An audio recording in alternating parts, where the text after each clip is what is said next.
Assalamualaikum warahmatullahi wabarakatuh. Sobat GERD, Anxiety, dan Psikosomatis dimanapun kalian berada.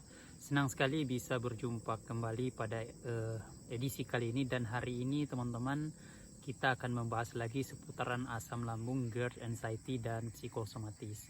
Sebagaimana channel ini tujuannya untuk membahas seputaran asam lambung, GERD, Anxiety, dan Psikosomatis.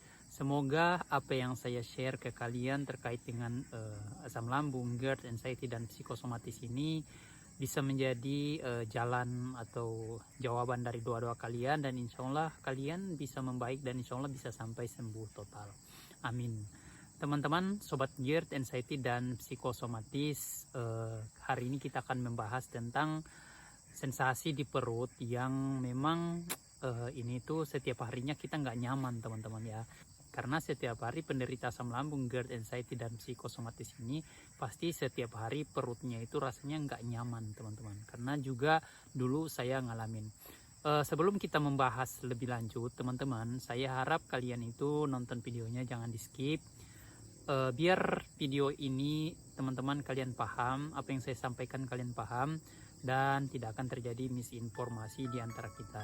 Nah, sobat GERD, anxiety, dan psikosomatis, sebelum itu, jika kalian yang ingin bertanya seputaran asam lambung, GERD, anxiety, kalian juga bisa cek video saya sebelumnya, karena sudah ada beberapa video yang saya share sebelumnya, dan siapa tahu itu bisa menjawab pertanyaan kalian teman-teman ya. Nanti tinggal kalian sesuaikan saja sama judulnya ya. Dan untuk teman-teman yang baru menemukan channel ini, teman-teman bisa dukung channel ini dengan share ke sosial media kalian. Jangan lupa like dan subscribe-nya teman-teman. Oke, kita langsung ke topiknya teman-teman. Kenapa setiap hari perut kita ini rasanya nggak nyaman? Nah, untuk itu teman-teman harus tahu dulu penyebab perut kita ini tidak nyaman ya, sebelum kita masuk ke solusinya. Jadi yang menyebabkan perut kita tidak nyaman teman-teman, nah, sebenarnya ada beberapa faktor teman-teman yang menjadi penyebabnya, tapi saya akan menjelaskan yang paling mendominasi saja ya, yang membuat perut kita itu nggak nyaman teman-teman. Nah, yang pertama yang paling mendominasi itu adalah gas yang berlebihan teman-teman ya. Jadi ketika perut kita ini banyak sekali gas, banyak sekali produksi gasnya itu berlebihan, itu teman-teman membuat perut kita itu benar-benar nggak nyaman. Jadi makan salah, nggak makan juga salah. Itu teman-teman dikarenakan gas di lambung kita ya.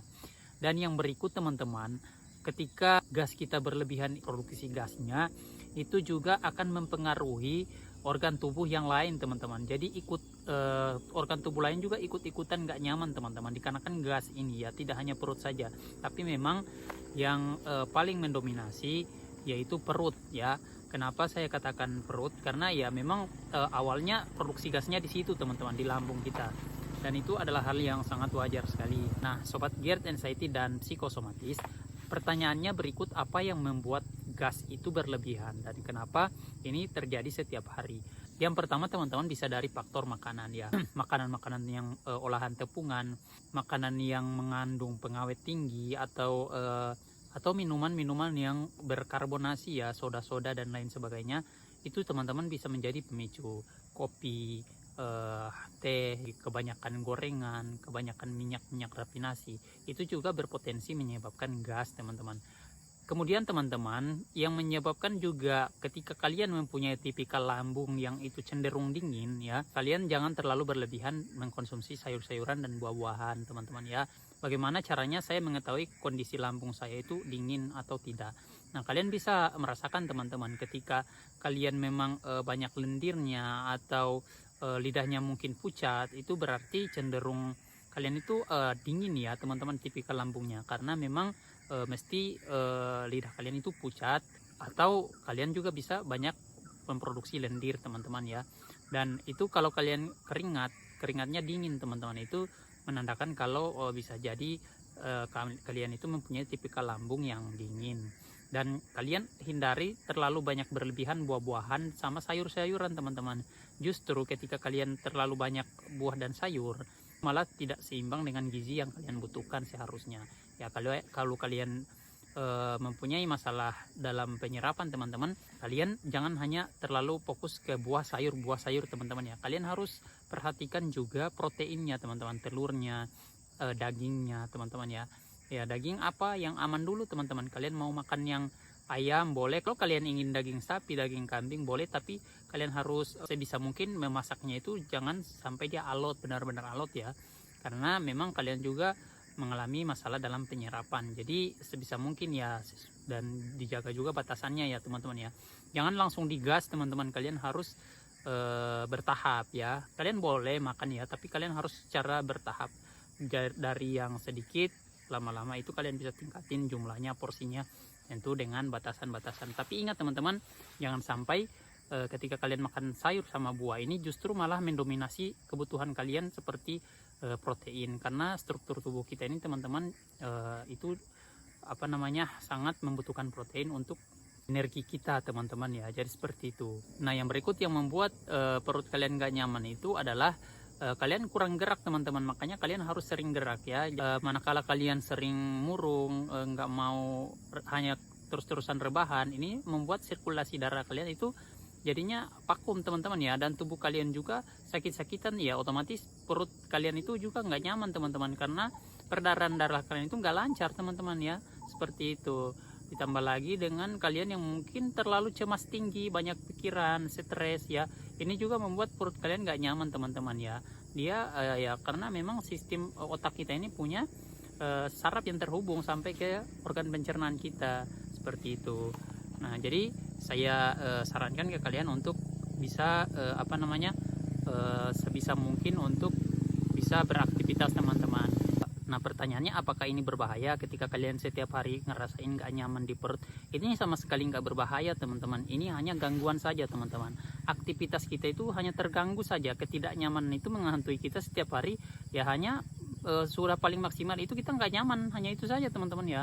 Kalau buat kalian pingsan, mati itu nggak ada teman-teman ya, ya itu nggak ada sangkut pautnya teman-teman, kecuali memang kalian juga setiap harinya stres, depresi, dan akhirnya kalian mungkin dapat penyakit degeneratif yang lain misalnya ya, seperti kena diabetes, kena stroke dan lain sebagainya ya, itu mungkin lain cerita lagi. Tapi ketika kalian hanya memang murni karena gangguan lambung dan psikologi kalian terganggu juga, ini teman-teman sama sekali nggak berbahaya teman-teman. Kalian hanya perlu latihan saja ya, karena memang ini juga sudah disampaikan oleh dokter spesialisnya teman-teman ya. Jadi bukan asumsi saya teman-teman ya, saya juga sudah sering mendengarkan penjelasan ini dari dokter-dokter spesialis, dan ini sama sekali tidak berbahaya teman-teman ya. Kalian hanya butuh waktu untuk menyesuaikan, beradaptasi teman-teman ya.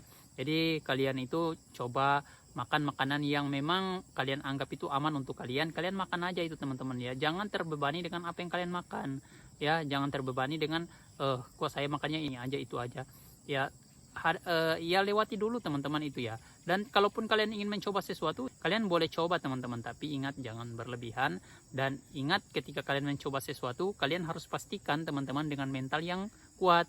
Karena ketika makanan apapun yang kalian makan tanpa ada mental yang kuat teman-teman, kalian takut, ada keraguan ya, pasti kalian kambuh ya, gitu ya teman-teman ya. Jadi ini ada orang yang sering nyalahin, saya nggak boleh makan ini, saya nggak boleh makan itu.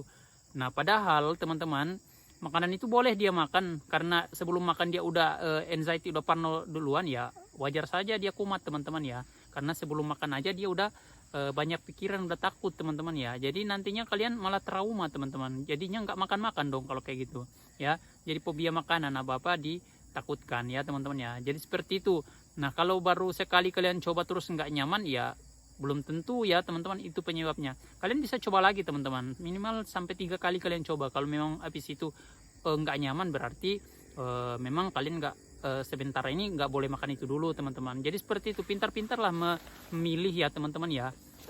Oke teman-teman ya, ini sudah mau masuk waktu maghrib teman-teman saya recordnya, dan kita ketemu di video berikutnya. Jika video saya bermanfaat buat kalian, bantu saya dengan subscribe dan aktifkan notifikasinya. Oke, terima kasih teman-teman. Assalamualaikum warahmatullahi wabarakatuh.